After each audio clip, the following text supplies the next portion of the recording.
வணக்கம்.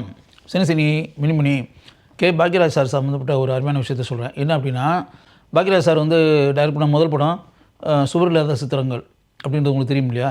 புதிய வார்ப்புகள் படத்தில் அவர் கதாநாயகன் நடித்தார். பாரதி ராஜா டைரக்ட் பண்ணார். அதுக்கு பிறகு டைரக்ஷன் அப்படின்ற முறையில் வரும்போது சுவர் இல்லாத சித்திரங்கள் அப்படின்ற படத்தை டைரக்ட் பண்ணார். அதில் கதாநாயகனாக சுதாகர் நடித்தார். கிழக்கே போகும் ரயில் படத்தின் கதாநாயகனான சுதாகர் கதாநாயகன்.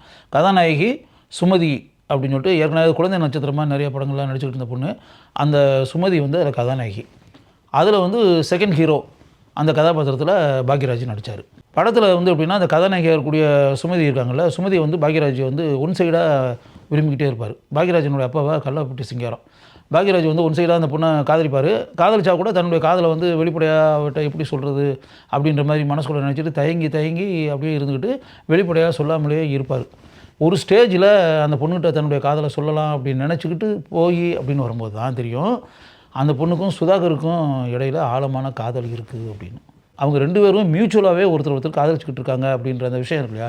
அது பாக்யராஜுக்கு தெரிஞ்ச உடனே பாக்யராஜ் வந்து அதிர்ச்சி அடைஞ்சி அப்படின்ற பேட்டர்னில் ஆகி, அப்போ அப்படிப்பட்ட காதல் வந்து அப்படின்போது அதை ஏற்றுக்கிறத தவிர ஒரு வழி இல்லை அப்படின்னு வரும்போது, படத்தினுடைய ஃபினிஷிங்கில் வந்து எப்படி பாக்யராஜ் சொல்லுவார் அப்படின்னா, அதாவது உலகத்தில் வந்து 1000 இருக்கட்டும், ஹீரோ தான், காமெடியன் தான். ஹீரோன்றது என்ன? சுதாகர் ஹீரோ, தான் வந்து காமெடியன். இந்த பேட்டர்னில் ஃபினிஷிங் கொடுத்து அந்த படத்தை வந்து பாக்யராஜ் டைரக்ட் பண்ணியிருந்தார்.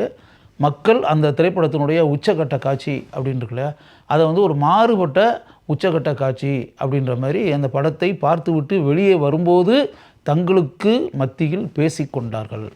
அதுக்கு பிறகு பாக்யராஜ் இன்னொரு படம் டைரக்ட் பண்ணார். அந்த படத்தினுடைய பேர் வந்து ஒரு கை ஓசை. அதில் கதாநாயகனாக நடித்து பாக்யராஜே அந்த படத்தை டைரக்ட் பண்ணார். அதுலேயும் ஒரு டிஃப்ரெண்ட்டான ஒரு மேட்டரை பாக்யராஜ் கையாண்டிருந்தார். என்ன அப்படின்னா, அந்த படத்தில் வந்து அஸ்வினி அப்படின்னு சொல்லிட்டு உதிரிப்பூக்கள் படத்தில் நடித்தாங்கள்ல, அவங்க தான் கதாநாயகி.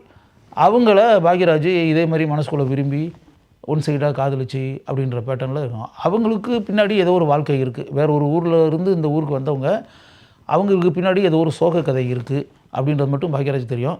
பாக்யராஜ் வந்து அந்த பெண்ணை விரும்பி அப்படின்னு வரும்போது, அவங்கள விரும்பக்கூடிய அந்த விஷயத்தை என்னைக்காவது ஒரு நாள் அவங்ககிட்ட சொல்லிடணும் அப்படின்ற மாதிரி மனசுக்குள்ளே நினச்சிக்கிட்டு இருப்பார்.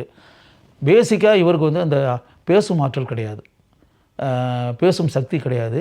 அப்படி இல்லாதனால பொதுவாக கலவைக்கெல்லாம் நம்ம இதில் ஊமை அப்படின்னு சொல்லுவோம்ல, அந்த பேட்டர்னில் இருக்கக்கூடியது தான் பாக்யராஜ் கேரக்டர். கிளைமேக்ஸ் லீடு அப்படின்னு வரும்போது இவருக்கு அந்த பேசும் ஆற்றல் வந்துடும். வந்த பிறகு அவங்ககிட்ட போய் சொல்லலாம் அப்படின்னு நினச்சி போவார். போகும்போது தான் தெரியும், அந்த பெண்ணுக்கு சொந்தமான மனிதர் அவரை தேடி இப்போது வந்திருக்கிறார் என்று.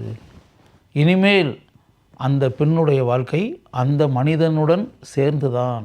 அந்த வாழ்க்கையில் இணைவதற்கான அதிர்ஷ்டம் தனக்கு சிறிது கூட இல்லை அப்படின்ற உண்மை இருக்கு இல்லையா? அது பாக்யராஜுக்கு அப்போ தான் தெரிய வரும்.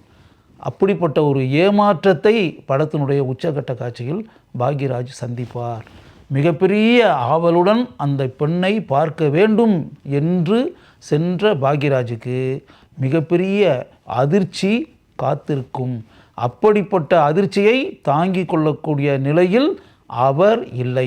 அதனால் தான் எப்போதும் எப்படி அந்த ஊர் மக்களுக்கு மத்தியில் பேசும் ஆற்றல் இல்லாத மனிதனாக இருந்தோமோ, இனிமேலும் அப்படியே பேசாத மனிதனாகவே நம்முடைய வாழ்க்கை தொடரட்டும் அப்படின்ற முடிவுக்கு அவர் வந்துடுவார். அதோடு அந்த படத்தை முடிச்சிருப்பாங்க. சார்லி சாப்ளினுடைய படங்கள்லாம் நீங்கள் பார்த்துருப்பீங்கள்ல, பார்க்கலைன்னா இப்போ பாருங்கள். சார்லி சாப்ளினுடைய படங்கள் ஃபுல்லாகவே பார்த்தீங்கன்னா அதில் வந்து ஒரு யூனிஃபார்மிட்டின்னு ஒரு மேட்டர் இருக்கும். சார்லி சாப்ளின் படங்கள்னாலே சார்லி சாப்ளின் ஏற்று நடிக்கக்கூடிய கதாபாத்திரங்கள் இருக்குல்ல, அது வந்து பொதுவாகவே எப்படின்னா மக்கள்கிட்ட வந்து சிம்பத்தியை பெறக்கூடிய கதாபாத்திரமாக தான் இருக்கும்.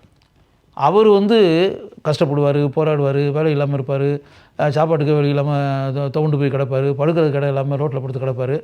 பல பிரச்சனைகளுக்கு மத்தியில் அவர் வாழ்ந்துக்கிட்டு இருப்பார். ஒரு பெண்ணை காதலிப்பார். அந்த பெண்ணு வந்து டாட்டா கொடுத்துட்டு இவரை விட்டு போயிடும். பணக்கார வீட்டு பெண்ணை எதிர்பார்ப்பார். அந்த பெண்ணு இவருக்கு கிடைக்காது. வேறு எவனோ ஒருத்தனை கல்யாணம் பண்ணிட்டு போயிடும்.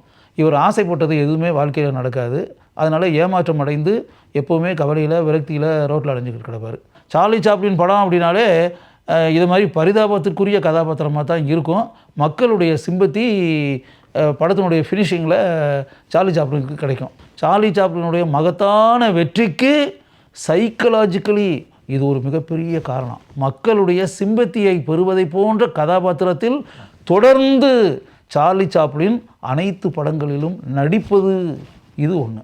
இதே மாதிரி இந்தி நடிகர் ராஜ் கபூர் நடிக்கக்கூடிய படங்கள் அப்படின்னு வருது இல்லையா. உதாரணத்துக்கு ஆவாரா, ஸ்திரீ 420, ஜிஸ் தேஷ் மெம் கங்கா பத்தி ஹை, மேரா நாம் ஜோக்கர், சங்கம், இப்படி படங்களை சொல்லிக்கிட்டே போகலாம். ராஜ் கபூர் கதாநாயகனாக நடித்து அவர் தயாரித்து அவர் இயக்கிய திரைப்படங்கள். இந்த எல்லா திரைப்படங்கள்லையுமே ராஜ் கபூர் பணக்கார பொண்ணை விரும்புவார். அந்த பொண்ணு பல சிரமங்களுக்கு பிறகு கிடைக்கலாம், கிடைக்காமல் போகலாம். அப்படி கிடைக்காமல் பல படங்களில் அவருக்கு சூழ்நிலை உண்டாகி இருக்கிறது. தான் விருப்பப்பட்ட கதாநாயகியை அடைய முடியாமல் அவர் கவலையில் மூழ்கி சாலையில் நடந்து செல்லக்கூடிய காட்சிகளை அவருடைய பல படங்களில் நாம் பார்த்திருக்கிறோம். அந்த காட்சிகளை பார்த்து ராஜ் கபூருடன் சேர்ந்து நாமும் கண்ணீர் சிந்தி இருக்கிறோம். படம் பார்த்துக்கிட்டு இருக்க ஆடியன்ஸனுடைய சிம்பத்தி 100% தன் மீது கிடைப்பதைப் போல ராஜ் கபூர் தன்னுடைய படங்களின் கதைகளை அமைத்திருப்பார், காட்சிகளை அமைத்திருப்பார். தன்னுடைய கதாபாத்திரம் மக்களுடைய பரிதாப உணர்ச்சியை பெறுவதைப் போல அமைத்திருப்பார். அதனால் அவர் ஏற்று நடித்த கதாபாத்திரங்கள் அனைத்துமே மக்களுடைய மனங்களில் ஆழமாக பதிந்து ராஜ் கபூருக்கு மிகப்பெரிய உயர்வை கொடுத்தன. ராஜ் கபூர் இயக்கிய திரைப்படங்கள் மிகப்பெரிய வெற்றியை பெற்றன என்றால் அதற்கு காரணம் மக்கள் அந்த கதாபாத்திரத்தின் மீது கொண்ட சிம்பத்தி, பரிதாப உணர்ச்சி. அதுதான் அவருடைய மகத்தான வெற்றிக்கு பின்னால் இருந்த ரகசியம். பாக்யராஜ் சார் தன்னுடைய படங்களில் ராஜ் கபூரையோ சார்லி சாப்ளினையோ மனசுக்குள்ளே வச்சுக்கிட்டு பண்ணியிருப்பாரா அப்படின்றது நமக்கு தெரியாது. அதை பற்றி யோசிக்காமல் கூட இருந்திருக்கலாம். பாக்யராஜ் மனசுக்குள்ளே அவர் நினச்சிருக்கலாம், பீப்புளுடைய சிம்பத்தி ஃபுல்லாக நம்ம கிடைக்கிற மாதிரி கதாபாத்திரத்தை வச்சு நம்ம பண்ணோம் அப்படின்னா அந்த படம் வெற்றி பெறும் அப்படின்ற மாதிரி வச்சுக்கிட்டு அதை ஒரு ஃபார்முலா அப்படின்ற மாதிரி கூட மனசுக்குள்ளே வச்சுக்கிட்டு கூட பாக்யராஜ் சார் அந்த படங்களை இயக்கி இருக்கலாம். எனினும் பாக்யராஜ் இயக்கிய திரைப்படங்கள் மகத்தான வெற்றியை பெற்றன அப்படின்னா அந்த திரைப்படங்களில் வரக்கூடிய பாக்யராஜ் சார் ஏற்று நடித்த கதாபாத்திரங்களை அந்த கதாபாத்திரங்கள் மக்களுடைய சிம்பத்தியை பெறக்கூடிய அளவிற்கு இருந்தன. அவருடைய வெற்றிக்கு காரணம் அந்த கதாபாத்திரங்களுடைய தன்மை. அதே போல் சார்லி சாப்ளின் 100 வருடங்களுக்கு பிறகும் மக்களுடைய உள்ளங்களில் ஆழமான இடத்தை பிடித்து வாழ்ந்து கொண்டிருக்கிறார் அப்படின்னா அவர் ஏற்று நடித்த மக்களின் சிம்பத்தியை பெற்ற அந்த கதாபாத்திரங்கள். அதே போல் ராஜ் கபூர் காலத்தை கடந்து மக்களுடைய உள்ளங்களில் நீங்காத இடத்தை பிடித்து வாழ்ந்து கொண்டிருக்கிறார் என்றால் அதற்கு காரணம் அவருடைய படங்களில் அவர் ஏற்று நடித்த மக்களுடைய பரிதாப உணர்ச்சியை பெற்ற மகத்தான கதாபாத்திரங்கள். இந்த மிகப்பெரிய பேருண்மையை நீங்கள் புரிந்து கொள்ள வேண்டும் என்பதற்காகவே இங்கு இந்த அரிய தகவல்களை உங்களுக்கு நான் கூறுகிறேன்.